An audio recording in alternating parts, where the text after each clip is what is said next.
IPC धारा 38 आपराधिक कार्य में संपृक्त व्यक्ति विभिन्न अपराधों के दोषी होंगे। सेम क्रिमिनल एक्ट हुआ है और डिफरेंट ऑफेंसेस के अंतर्गत आ रहा है। वन क्रिमिनल एक्ट, एक क्रिमिनल एक्ट का रिजल्ट सेम है। मोर देन वन पर्सन, एक से अधिक व्यक्तियों द्वारा किया गया है। कमीशन ऑफ डिफरेंट ऑफेंस, अलग अलग अपराध किए गए जिसकी सजाएं भी अलग अलग हैं। फॉर एग्जांपल, जेड की हत्या होती है।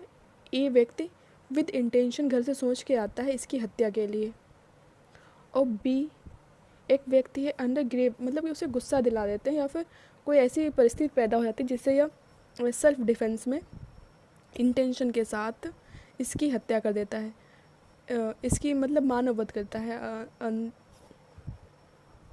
कल्पेबल होमिसाइड, जो यह हत्या जो कि घर से सोच किया था इंटेंशन के साथ, तो यह 302 के अंतर्गत आता है। यह सेल्फ डिफेंस में, या फिर कल्पेबल होमिसाइड जो कि 300 के अपवादों के अंतर्गत आता है, जो कि क्रिमिनल एक्ट का रिजल्ट सेम है। मोर देन वन पर्सन, एक से अधिक व्यक्तियों द्वारा किया गया है। कमीशन ऑफ डिफरेंट ऑफेंसेस अलग अलग हैं क्योंकि इसने हत्या की, इसने कल्पेबल होमिसाइड किया सेल्फ डिफेंस में, जो कि डिफरेंट पनिशमेंट, इसकी सजाएं भी अलग होंगी। इसे 302 के अंतर्गत सजा दी जाएगी, इसे 300 के अंतर्गत सजा दी जाएगी। जहाँ की कई व्यक्ति किसी आपराधिक कार्य को करने में लगे हुए या संपृक्त हैं, वहाँ वे उस कार्य के आधार पर, यहाँ मतलब कार्य के आधार पर, इसे हत्या के आधार पर, उसे कल्पेबल होमिसाइड आपराधिक मानव वध के आधार पर दोषी होंगे।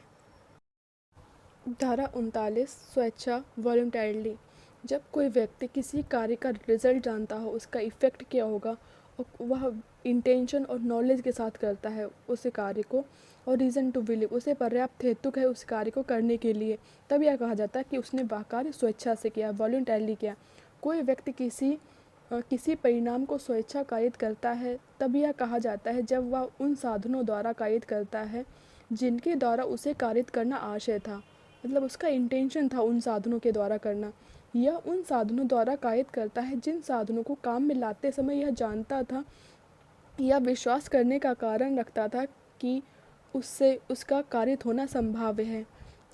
इलस्ट्रेशन समझते हैं का, एक व्यक्ति है, एक लूट को मतलब आसान बनाने के लिए एक नगर के एक घर में आग लगा देता है, और को यह पता था कि हो सकता है कि इसके कारण संभावना है कि किसी व्यक्ति की मृत्यु हो सकती है, चाहे भले वह इस मृत्यु से दुखी हो, लेकिन उसे संभावना थी, उसे पता था कि यहाँ पर हो सकता है, तो यह कहा जाएगा कि उसने यह कार्य स्वेच्छा से किया है। ऑफेंस जो आईपीसी के अंतर्गत है या फिर किसी स्पेशल या लोकल लॉ में अपराध बताया गया, तो वह ऑफेंस इसके अंतर्गत है। धारा 41 विशेष विधि, विशेष विधि वह विधि जो किसी विशिष्ट विषय पर लागू होती है, जो किसी पर्टिकुलर सब्जेक्ट पर लागू होती है, जैसे जुवेनाइल एक्ट, एनडीपीएस एक्ट इसका। और धारा 42 स्थानीय विधि, जो किसी पर्टिकुलर एरिया पर लागू होती है, जो भारत के किसी विशिष्ट भाग में लागू है।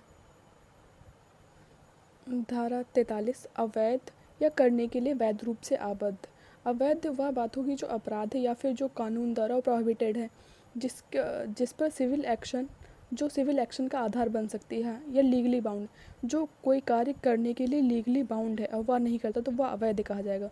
कोई ऐसा कार्य जो वो करने के लिए लीगली बाउंड है और वह नहीं करता है, इलीगल टू ओमिट। सद्भावनापूर्ण, गुड फेथ, जब कोई व्यक्ति किसी कार्य को सावधानी के साथ और सतर्कता के साथ करता है, ड्यू केयर एंड इंटेंशन के साथ, तब कहा जाता है कि उसने वह गुड फेथ में किया है।